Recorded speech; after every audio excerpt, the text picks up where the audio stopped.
Hi everybody, welcome back to another episode of the Talk by Talk series. Hold on my friend. Before you scroll past this video or before you click off this video, give me a second. Let me tell you about the Talk by Talk series. This series is a passion project of mine, and through this series, I am hoping to talk about things that everyday person can relate to. My ultimate dream for this series is that I am able to encourage someone out there. I am able to uplift someone's spirit. I'm able to put goodness into the world where someone through that goodness would self-reflect, would embrace vulnerability, and ultimately make changes within themselves as they see fit. I am just hoping that through one talk, I can impact one person's life out there. I promise. I will try to make it worth your time, as I do appreciate your time. I do appreciate your support. So stick around, and without talking too much, let's get into it. So guys, today I wanted to talk about the importance of our past.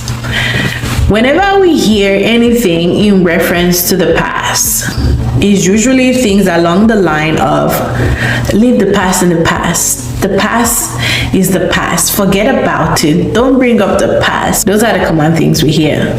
Understandably so. For some people, the past represents terrible experience, represents betrayal, represent love loss, represent disappointment, represent trauma, represent all sorts of things. And for some people, the past represents great memories, represents wonderful experience, represent laughter, joy, and happiness. Here's the thing though. Whatever the past represents to us, the past play a crucial role in who we are today, or even where we are going in life. Our past shapes our life in more ways that we could think possible.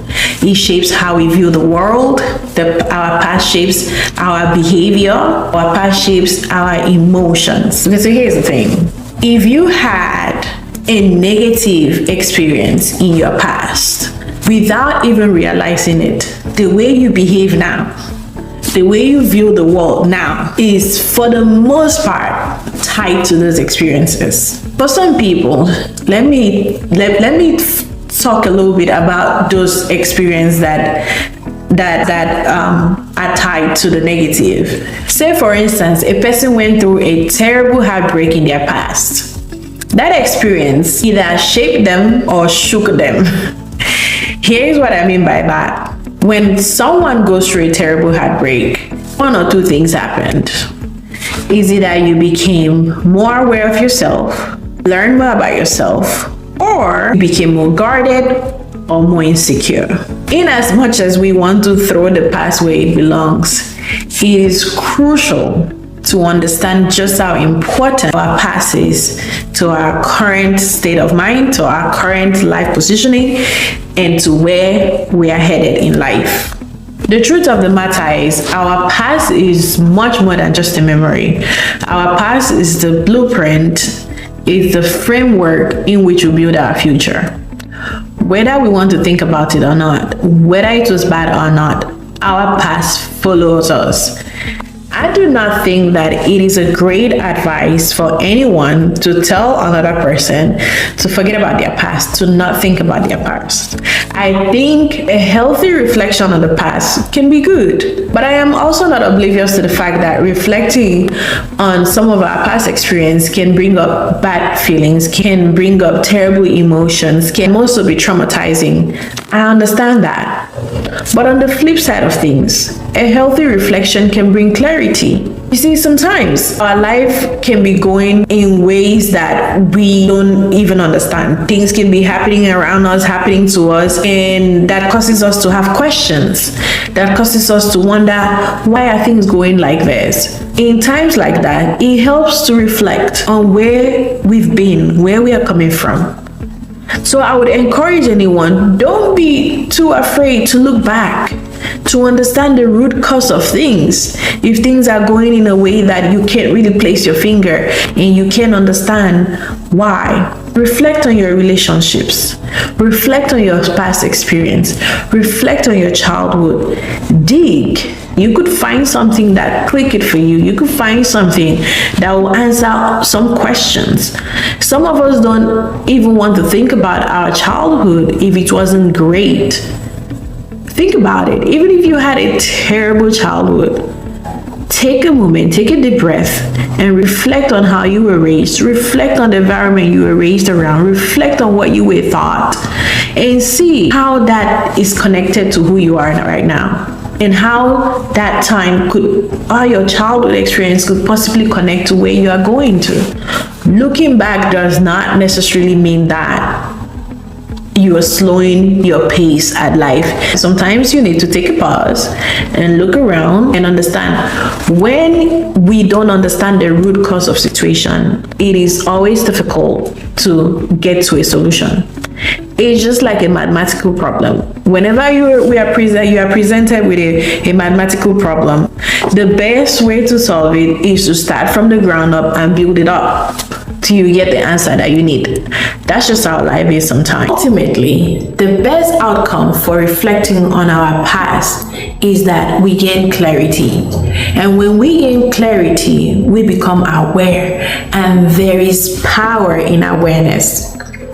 When we are aware, it means that we have understanding of all the negative patterns, of all the negative behaviors and thoughts that are rooted in our past. And only then are we well equipped to break free from all those negative circles and reinforce positive ones.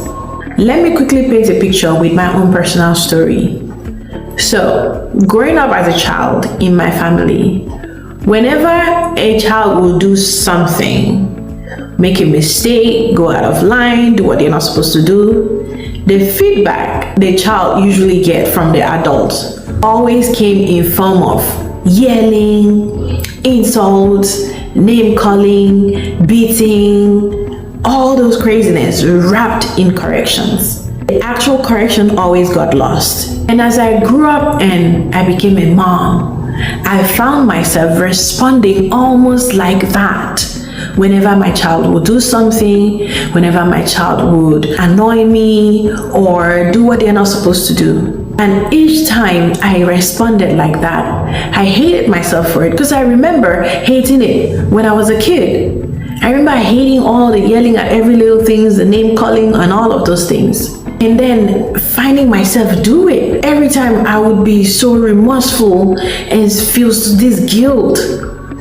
And at some point, I did not understand. I had to dig a little deeper to understand why I felt the guilt that I felt whenever I would rebuke my child instead of redirect them or correct them the right way.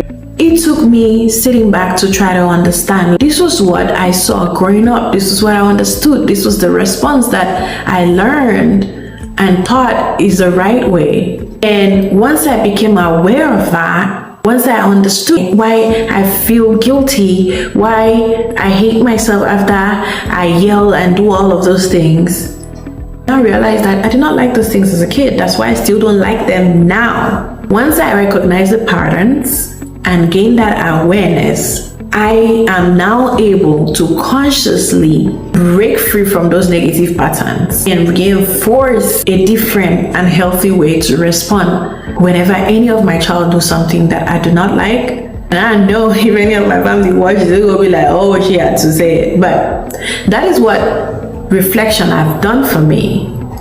It has brought me clarity on the emotions that I was experiencing and I did not really understand. I became aware and make the changes that needs to be made and continue to make the changes that I need to make.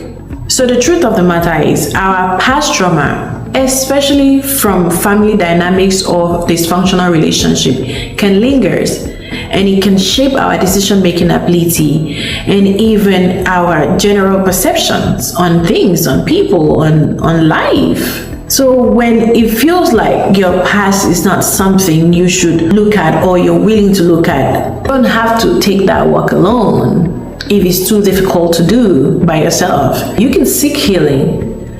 You can seek therapy so that you can confront the past that is holding you captive. You can confront the past that is lingering over your head, over your life. You can confront the past that has shaped you in a way that you don't understand and you don't like very much. Seek help. Take control of the narrative.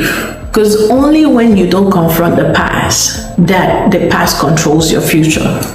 When you are able to do that, if you need to, only then are you able to truly utilize the pains, the trauma of the past to break through your future.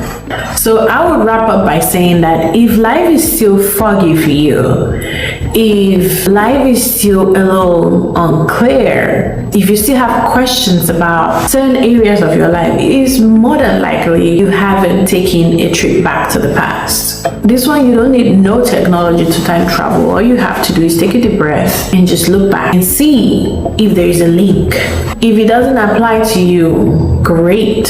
While I do understand the importance of reflecting on the past and how crucial our past is to our life right now and to our life to be, I also do know that it is sometimes better to leave the past in the past. But that's only when you've been able to resolve the past in your current life and your present time.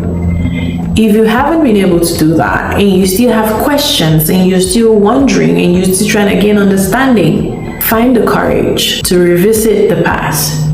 Take a few steps back so that you can take 1,000 steps forward. And if you cannot do it by yourself, seek help, seek healing. There's nothing wrong with that. So that you can gain the control that you need to move into a future that you hope for, that you wish for, and that you pray for. Thank you for listening. That will be it for this episode.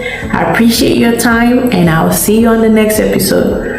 If you haven't subscribed, please subscribe to my channel. I appreciate you. Thank you and have a great day. Bye.